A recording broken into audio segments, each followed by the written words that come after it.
오늘 고난주간 세 번째 말씀은 요한복음 13장 1절부터 11절까지의 말씀입니다. 신약성경 169쪽입니다.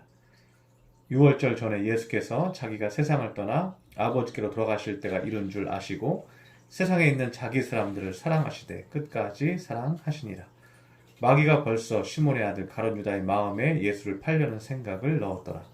저녁 먹는 중 예수는 아버지께서 모든 것을 자기 손에 맡기신 것과 또 자기가 하나님께로부터 오셨다가 하나님께로 돌아가실 것을 아시고 저녁 잡수시던 자리에서 일어나 겉옷을 벗고 수건을 가져다가 허리에 두르시고 이에 대하여 물을 떠서 제자들의 발을 씻으시고 그 두르신 수건으로 닦기를 시작하여 시몬 베드로에게 이르시니 베드로가 이르되 주여 주께서 내 발을 씻으시나이까. 예수께서 대답하여 이르시되 내가 하는 것을 내가 지금은 알지 못하나 이후에는 알리라. 베드로가 이르되 내 발을 절대로 씻지 못하시리이다. 예수께서 대답하시되 내가 너를 씻어주지 아니하면 내가 나와 상관이 없느니라. 시몬 베드로가 이르되 주여 내 발뿐 아니라 손과 머리도 씻어 주옵소서. 예수께서 이르시되 이미 목욕한 자는 발밖에 씻을 필요가 없느니라. 온몸이 깨끗하니라. 예수께서 이르시되 이미 목욕한 자는 발밖에 씻을 필요가 없느니라. 온몸이 깨끗하니라. 너희가 깨끗하나 다는 아니니라 하시니 이는 자기를 팔 자가 누구인지 아심이라. 이러므로 다는 깨끗하지 아니하다 하시니라. 아멘. 오늘 본문은 예수님이 제자들의 발을 씻기시는 장면입니다. 그런데 예수님이 제자들의 발을 씻기시게 된 이유가 오늘 본문에 나옵니다. 그 이유가 2절, 3절에서 나타나는데 예수님은 가룟 유다가 자신을 은 30냥에 팔아 병정들에게 넘길 것을 이미 직감하고 아셨다고 말씀하고 있습니다. 그래서 3절에 하나님께로부터 오셨다가 하나님께로 돌아갈 것을 아시고 갑자기 일어나십니다. 그리고 제자들의 발을 씻기기 시작하십니다. 주님께서 이렇게 갑자기 씻은 것은 13절 1절에 보면 세상을 떠나 아버지께로 돌아가실 때가 이른 줄 아셨다고 말씀하고 있습니다. 예수님은 제자들에게 수건을 가지고 오라고 하거나 예수님이 물을 가지고 오라고 하거나 이렇게 말씀하지 않았습니다. 직접 허리에 수건을 가져다가 두르시고 직접 물을 대야에 떠서 제자들의 발을 씻기기 시작했습니다. 우리가 그렇죠. 우리가 마음이 급하고 정말 해야겠다는 의지와 생각이 있으면 누구를 시키기보다 내가 직접 움직이게 되죠. 예수님은 발을 씻기는 이 작업을 꼭 해야 한다고 생각했던 것입니다. 그래서 예수님이 직접 손수 수건을 가지고 오시고 물을 대야에 담으십니다. 그리고 바로 발을 씻기기 시작했던 것입니다. 예수님이 가장 급하고 중요하게 생각했던 것이 바로 더러운 제자들의 발을 씻기는 일이었다는 것을 우리가 알 수가 있습니다.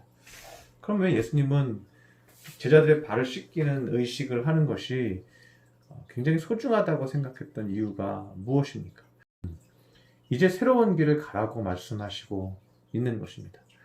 우리가 가지고 있었던 사상, 생각, 가치관, 그리고 우리가 마음에 먹었던 우리 삶에 대한 우리의 꿈, 열정, 이 모든 것들을 다 씻으라고 말씀해 주시는 것입니다.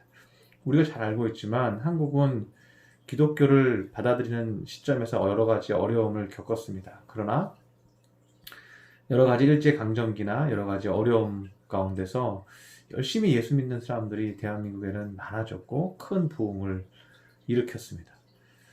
그런데 일본 사람들은 예수를 잘 믿지 않습니다. 왜 그럴까요? 그들은 자기 종교에 심하게 매여 있기 때문에 그렇습니다.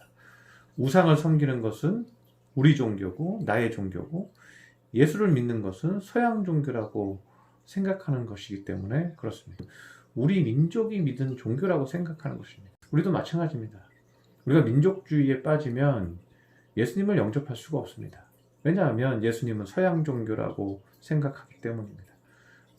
그래서 우리는 우리가 걸어왔던 삶의 방향성, 가치관, 사상, 그리고 우리가 생각하는 사회적 관념, 그리고 민족주의, 이즘, 이런 모든 것들을 우리가 하나님 앞에서 다시 내려놔야 한다는 것을 의미하고 있습니다. 우리가 우리의 발걸음을 내려놓을 때 주님은 우리에게 새로운 발걸음을 허락해 주시는 것입니다. 우리가 우리의 가치관과 우리의 생각이 맞다고 생각하는 철학과 사상이 우리는 옳다고 여기지만 주님은 그것을 다 씻어버리라고 우리에게 말씀해주고 있다는 것입니다. 두 번째는 예수님께서 발을 씻겨주신 이유는 우리의 죄를 씻어주는 상징적인 의미였습니다. 예수님은 자신을 배반할 제자들의 죄를 미리 씻겨 주셨습니다. 그리고 나는 너희들이 나를 비방하고 버려도 나는 너희를 용서할 것임을 미리 주님께서 말씀하고 있는 것입니다. 그래서 우리가 안 읽은 구절이지만 14절에 보면 이런 말씀이 있습니다. 내가 주와 또는 선생이 되어 너희 발을 씻었으니 너희도 서로 발을 씻어주는 것이 옳으니라고 말합니다. 예수님께서 우리의 발을 씻어주었듯이 너희도 서로의 발을 씻어주라고 말씀하고 있습니다. 이것은 서로의 죄를 씻어주라는 것을 의미합니다. 서로가 허물이 있고 실수가 있고 연약함이 있을 때 그 냄새나고 더러운 것을 지적하고 공격하고 험담하고 비난하는 것이 아니라 그의 발을 씻어주라는 것입니다. 이 말은 용서하라는 것을 의미하고 있습니다. 죄가 씻겨질 때 주님은 우리와 상관이 있다고 말씀하고 있습니다. 주님께서 우리의 죄를 씻어주실 때 주님과 우리와의 관계는 더욱더 깊어지고 주님과 우리의 관계는 상관이 있는 것. 이 상관이 있다는 것은 영어 성경 NIV에 보면 이렇게 표현하고 있습니다. You have no part with me 이렇게 말합니다. 나와 함께 no part, part가 구별되지 않는다라고 말하고 있습니다. 내가 너의 발을 씻어주어야 내가 너와 한 파트가 된다. 그래서 너와 내가 하나 된다. 이 말씀을 우리에게 하고 있는 것입니다. 우리 이웃에 대한 것도 마찬가지겠죠. 우리가 서로 너희가 발을 씻어주는 것이 옳으니라고 말합니다. 우리가 서로의 발을 씻어주지 않았을 때는 그 사람과 나는 파트가 구별되는 겁니다. 그 사람과 나는 한 몸이 될 수가 없습니다. 그런데 내가 그 사람의 죄를 용서하고 그 사람의 죄를 씻어주면 우리는 하나가 될 수 있다는 것을 말씀하고 있는 것입니다.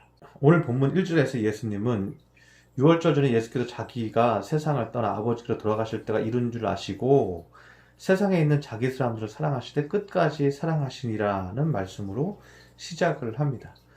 예수님께서는 제자들을 가르치면서 여러 가지 어려움이 있었습니다. 그들이 예수님을 정치적인 예수로 생각하였고 베드로는 수제자인데도 불구하고 예수님을 3번 부인하고 저주하며 도망가기도 했습니다. 예수님 십자가 못 박혀 죽으신다고 할 때 그들은 정작 다 도망가 버렸다는 것을 우리는 잘 알고 있습니다. 그러나 예수님께서는 그들이 어떠한 모습을 보이던지 그 제자들을 사랑하시되 끝까지 사랑했다고 말씀하고 있습니다. 끝까지 사랑한다는 것은 죄를 계속해서 씻어 주신다는 것을 말씀하고 있습니다. 사랑했었다는 것은 의미가 없습니다. 우리는 지금도 사랑해야 합니다. 지금도 사랑한다는 것은 우리가 계속해서 용서한다는 것을 의미하고 있습니다. 두 번째는 우리 죄에 대한 이야기입니다.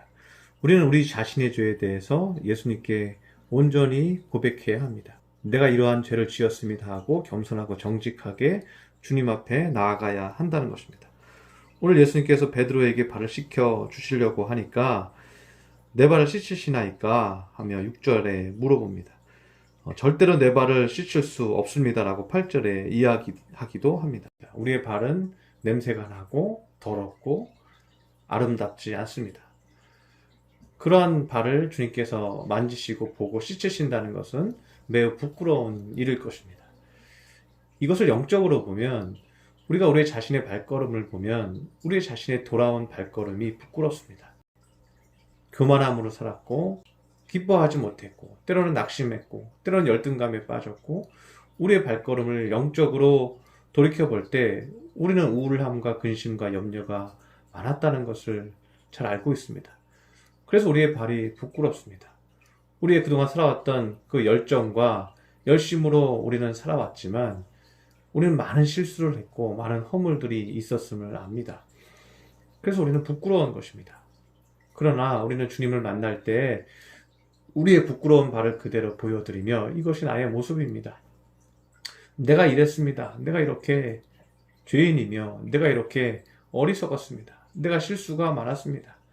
내가 분노가 많았고 내가 많은 사람들을 상처 주기도 했습니다. 나에게 염려와 근심이 많아서 마음이 좁았습니다. 그리고 교만했습니다. 그랬던 우리의 어리석은 모습을 우리 주님 앞에 그대로 보여드려야 합니다. 내 모습이 이랬습니다 하고 예수님께 나아가야 하며 주님 이러한 내 발을 씻겨 주셔서 우리를 거룩하게 해 주시옵소서 하고 우리는 기도해야 한다는 것입니다. 우리가 그렇게 고백하면 주님께서는 우리에게 새로운 길을 열어주십니다. 주님은 마지막으로 우리에게 말씀하십니다. 우리가 읽지 않은 구절이지만 17절에 보면 너희가 이것을 알고 행하면 복이 있으리라고 말씀해 주십니다. 이것을 알고 행하면은 두 가지 의미가 있습니다. 하나는 나의 실수와 나의 허물과 나의 과거에 온전치 못한 발걸음을 그대로 주님 앞에 고백하면 우리에게 복이 있습니다. 두 번째는 우리가 내 이웃의 허물과 실수와 연약함을 덮어주고 그 발을 씻어주면 우리에게 또 복이 있습니다. 주님은 우리가 내 이웃의 죄를 용서하고 씻겨주는 것이 얼마나 값진 일인지에 대해서 20절에 말씀하십니다. 내가 진실로 진실로 너에게 이르노니 내가 보낸 자를 영접하는 자는 나를 영접하는 것이요 라고 말씀합니다. 우리가 누군가를 용서하고 그들의 발을 씻겨주면 그들이 우리를 영접합니다. 우리를 영접하면 그는 바로 예수님을 영접한 것이 된다는 것입니다. 그래서 우리가 누구의 죄와 허물을 씻겨주고 용서하고 품어주면 우리는 바로 예수님이 되는 거죠. 예수님이 되는 것은 어렵지 않습니다. 예수님이 제자들과 백성들의 죄를 씻겨주시고 그들의 과거의 허물을 덮어주시고 그들에게 새로운 길을 열어주었던 것처럼 우리도 누군가를 용서하고 내 마음에 섭섭하고 그 내 마음에 미워했던 모든 것들을 덮어주고 용서해주면 우리는 바로 예수님이 하는 일을 하는 것이고 그들은 나를 통해서 예수님을 영접하는 것이라고 말씀하고 있는 것입니다. 이 말씀을 통해서 깨달을 수 있는 것은 우리는 우리의 발걸음을 항상 점검해야 한다는 것입니다. 우리가 가고 있는 발걸음을 항상 예수님 앞에 내어놓고 씻겨달라고 새롭게 해달라고 우리는 기도해야 한다는 것입니다.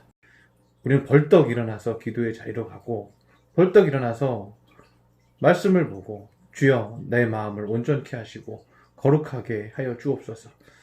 좋은 생각을 하게 하여 주옵시고 게으르지 않게 하시고 겸손하게 하시고 은혜롭고 온유하고 믿음 있는 하나님의 자녀 되게 하여 주옵소서 하고 매일매일 내 마음을 나의 발걸음을 온전히 지켜야 할 것입니다. 오늘도 여러분 하루를 시작할 때에 그러한 믿음으로 나의 발걸음을 거룩하게 하여 주옵소서. 나의 발을 나의 사상을 나의 온전치 못한 가치를 씻겨 주시옵소서 하고 기도하고 오늘 하루를 감당하고 평생을 그 기도로 감당할 수 있는 거룩한 주의 자녀들이 되시기를 축원합니다. 기도하겠습니다. 할렐루야. 사랑의 하나님 아버지, 우리 믿음의 성도들 오늘 예수님께서 발을 씻기는 장면을 통해서 두 가지를 깨달았습니다. 그 하나는 우리가 그동안 살아왔던 우리가 옳다 여기는 사상과 가치관이 씻겨져야 할 것임을 우리가 배웠습니다. 우리가 매일 우리의 발걸음을 씻기를 간절히 원합니다. 우리의 생각과 우리의 가치관과 우리가 옳다 하는 것을 내려놓고 주님이 옳다 하는 것을 붙들게 하여 주시옵소서. 그리고 내 이웃의 죄와 허물을 용서하게 하여 주옵소서. 내 이웃의 죄를 드러내는 것이 아니라 그들의 발을 씻겨 주어서 그들과 우리가 한 파트가 되도록, 한 마음이 되도록, 한 뜻이 되도록 우리의 마음을 바꾸어 주시옵소서. 그럴 때 하나님이 기뻐하실 것입니다. 주님께서 우리의 발을 씻겨 주셔서 주님과 우리가 하나 된 것처럼 우리도 많은 사람을 용서하여서 한 마음이 되는 거룩한 주의 백성 되게 하여 주시옵소서. 귀한 말씀 주시니 감사드리며 예수님의 이름으로 기도드렸습니다. 아멘.